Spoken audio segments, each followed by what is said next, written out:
Hello everyone, welcome to this channel. तो आज हम लेके आए हैं इलेक्ट्रोमैग्नेटिक वेव्स। तो इलेक्ट्रोमैग्नेटिक वेव्स की शुरुआत होती है मैक्सवेल की 4 इक्वेशन से।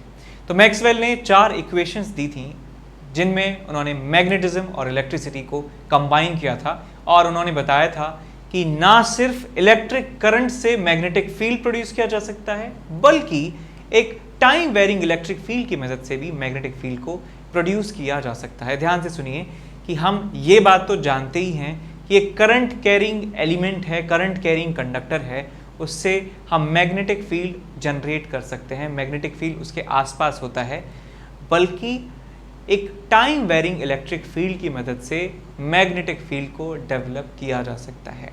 और उन्होंने अपनी ये 4 इक्वेशंस जो हैं, जिनको कलेक्टिवली मैक्सवेल्स इक्वेशन कहा जाता है, उन 4 इक्वेशंस का एक इम्पॉर्टेंट कंक्लूजन और होता है कि एक इलेक्ट्रोमैग्नेटिक वेव जो है वो एग्जिस्ट करती है, वो स्पेस में मूव करती है with the speed of light, जिसमें इलेक्ट्रिक फील्ड और मैग्नेटिक फील्ड टाइम के साथ वेरी करते हैं। तो इलेक्ट्रोमैग्नेटिक वेव क्या है? ये एक ऐसी वेव है जिसमें इलेक्ट्रिक फील्ड और मैग्नेटिक फील्ड जो है टाइम के साथ वेरी होते हैं और स्पेस में स्पीड ऑफ लाइट के समान स्पीड के बराबर से मूव करते हैं। तो यहाँ पे हम लिखेंगे and EM wave is combination of electric field of time varying electric field and magnetic field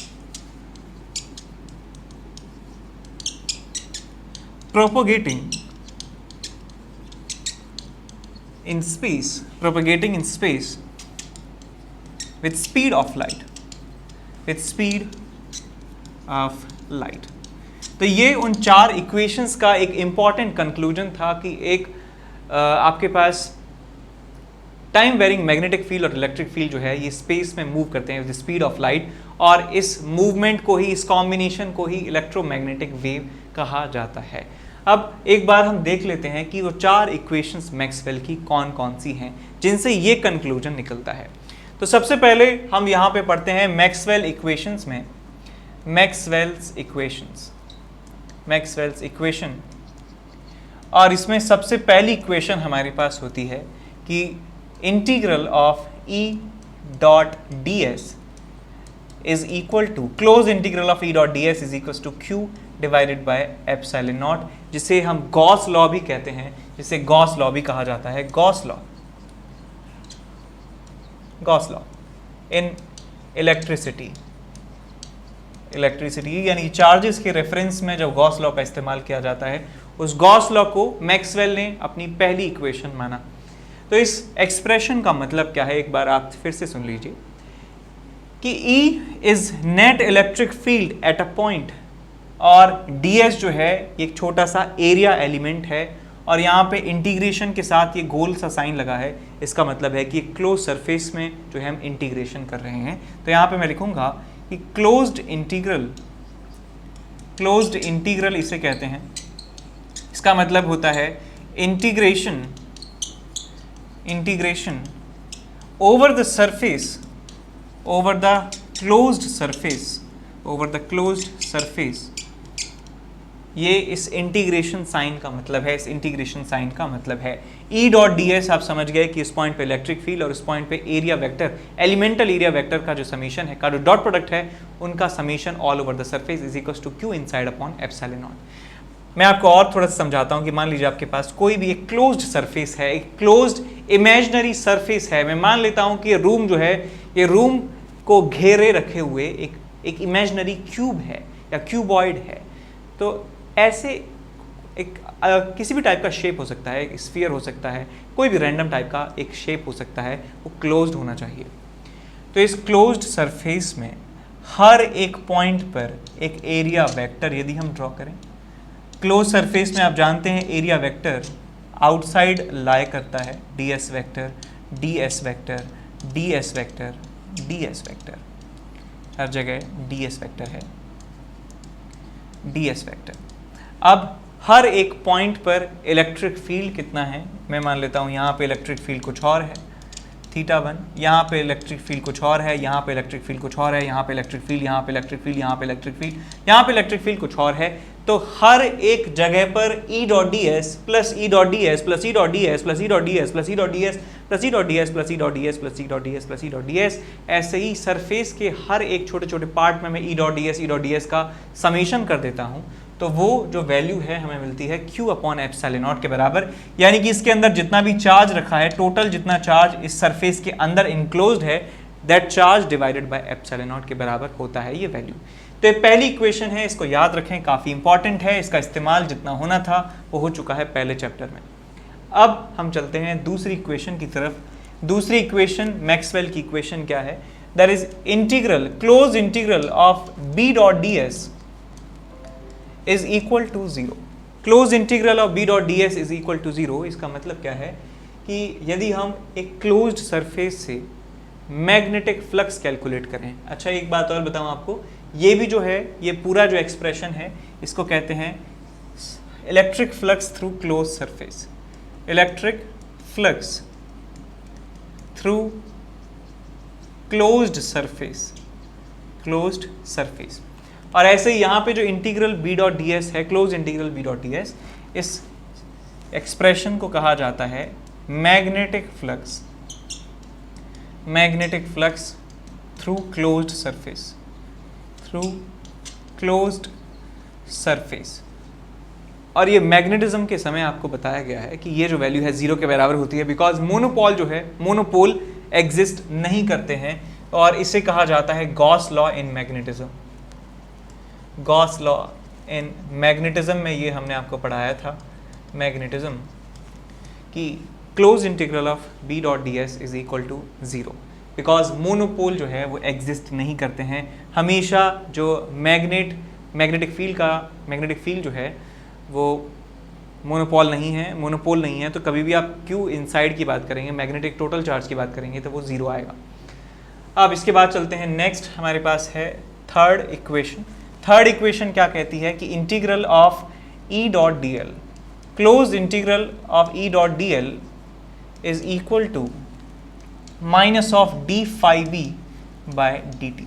D phi B by d t minus में is equal to close integral of E dot d l, और इसे कहा जाता है Faraday's law. Faraday's law इसे कहा जाता है। इसका मतलब क्या है कि यदि किसी रीजन में मैग्नेटिक फील्ड टाइम के साथ चेंज होता है, यदि किसी रीजन में मैग्नेटिक फील्ड टाइम के साथ चेंज होता है, तो वहां पर एक इलेक्ट्रिक फील्ड इंड्यूस हो जाता है। तो यहां पे हम लिख देंगे, if in any region magnetic field varies with time,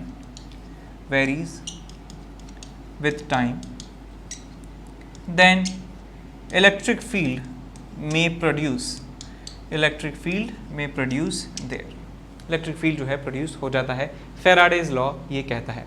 इसके बाद नेक्स्ट हमारे पास चौथी इक्वेशन है, और चौथी इक्वेशन को कहा जाता है एम्पियर्स मैक्सवेल इक्वेशन। इसे कहते हैं एम्पियर्स मैक्सवेल इक्वेशन।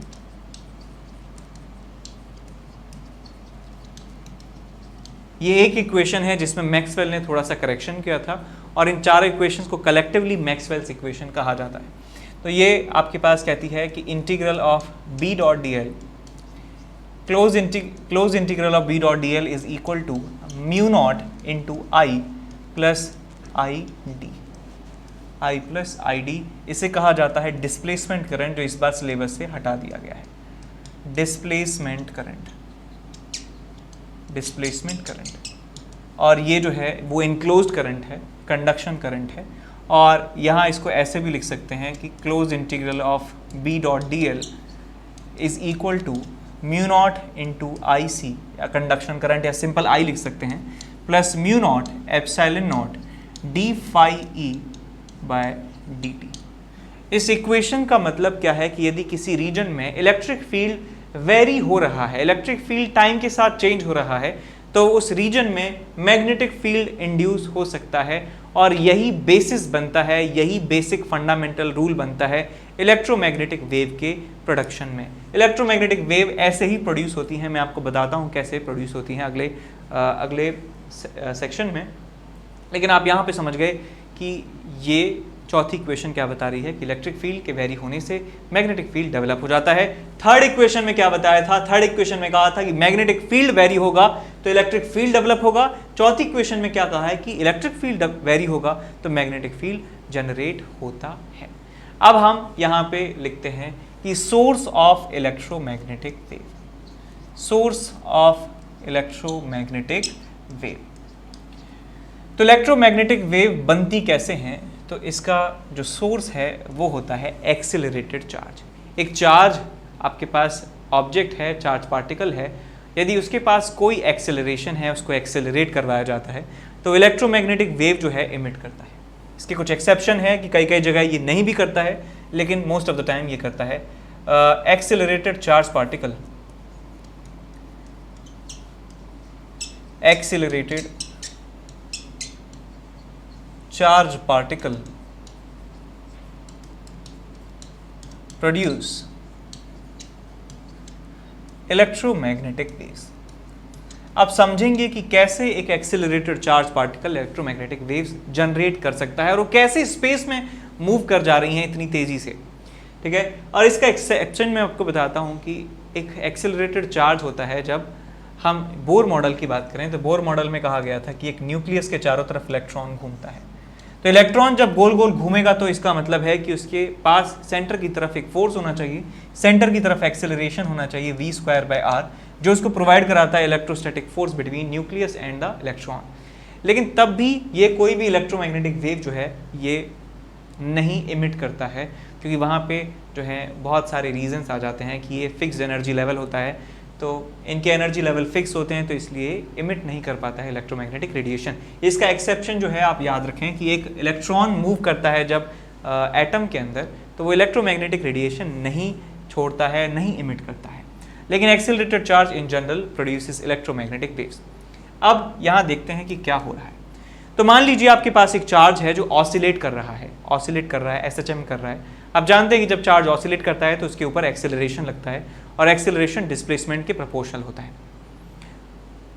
तो मान लेते हैं कि let's assume a charge particle, a charge which is oscillating, which is oscillating। तो भाई चार्ज जब ऑसिलेट होगा तो मैं कह सकता हूं कि वहां पे उस रीजन में इलेक्ट्रिक फील्ड जो है वो टाइम के साथ वेरी करेगा।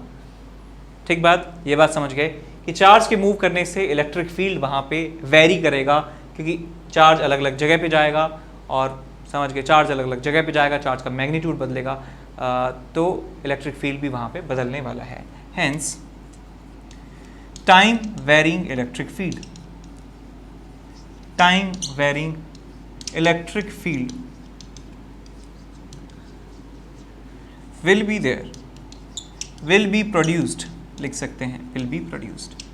और हमने अभी fourth equation of Maxwell's equation में देखा था, यदि इलेक्ट्रिक फील्ड कहीं टाइम के साथ वेरी होता है तो मैग्नेटिक फील्ड भी वहां पे टाइम के साथ वेरी प्रेजेंट हो जाता है। Hence according to Maxwell's equations, according to Maxwell's equations,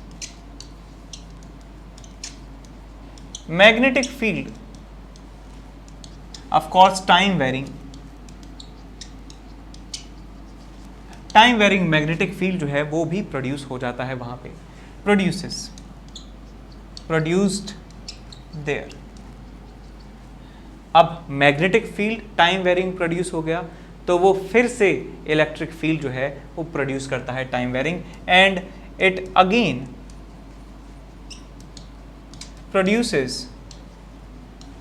time varying electric field, time varying electric field, time varying electric field, and so on, they regenerate each other। तो कुछ यहाँ पे इस तरह से चल रहा है कि चार्ज जो है वो ऑसिलेट करता है, चार्ज के ऑसिलेशन से इलेक्ट्रिक फील्ड वेरी होता है, इलेक्ट्रिक फील्ड वेरी होने से मैग्नेटिक फील्ड जनरेट होता है, मैग्नेटिक फील्ड भी वेरी करता है टाइम के साथ, और एक टाइम वेरिंग मैग्नेटिक फील्ड से इलेक्ट्रिक फील्ड डेवलप होता है जो फैराडेज लॉ कहता है। थर्ड इक्वेशन है मैक्सवेल की। और जो चेंजिंग इलेक्ट्रिक फील्ड है, चेंजिंग इलेक्ट्रिक फील्ड से चेंजिंग मैग्नेटिक फील्ड आया, चेंजिंग मैग्नेटिक फील्ड से चेंजिंग इलेक्ट्रिक फील्ड आया, चेंजिंग इलेक्ट्रिक फील्ड से फिर चेंजिंग मैग्नेटिक फील्ड आया, फिर चेंजिंग इलेक्ट्रिक फील्ड, फिर प्रोड्यूस हुआ चेंजिंग मैग्नेटिक फील्ड। तो इस तरीके से ये एक दूसरे को प्रोड्यूस कर रहे हैं और ये सेल्फ सस्टेन्ड फैशन में ये प्रोपोगेट होते हैं, मूव करते हैं। And hence EM waves can be defined as self-sustained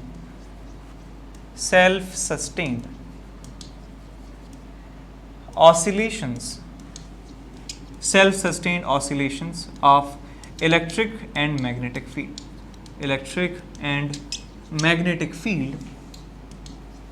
propagating through space।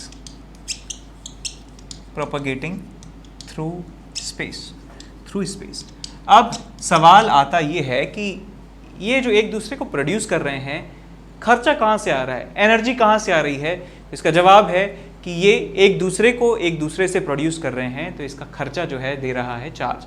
तो चार्ज के एनर्जी एक्सपेंस से ये प्रोपोगेट हो पा रही हैं, ये मूव कर पा रही हैं, एक दूसरे को रीजनरेट कर पा रही हैं। तो यहाँ पे मैं लिखूंगा कि एनर्जी ऑफ EM waves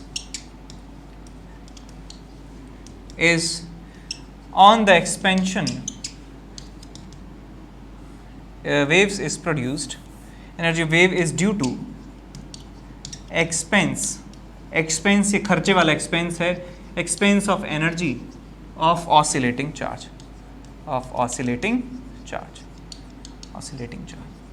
तो जो चार्ज ऑसिलेट कर रहा है, तो उस चार्ज की जो एनर्जी वहाँ पे इस्तेमाल की जा रही है, उस एनर्जी की वजह से यहाँ पे रीजनरेशन का काम चल रहा है, ठीक है। और इसलिए जो वेव है वो स्पेस में प्रोपोगेट होती जा रही है। अब हम पढ़ने वाले हैं कि कुछ कैरेक्टरिस्टिक इस इलेक्ट्रोमैग्नेटिक वेव्स के, तो यहाँ और उसकी प्रॉपर्टीज जो है वो पढ़ने वाले हैं। तो यहाँ पे हेडिंग लिखेंगे characteristic and properties, characteristics and properties of EM waves।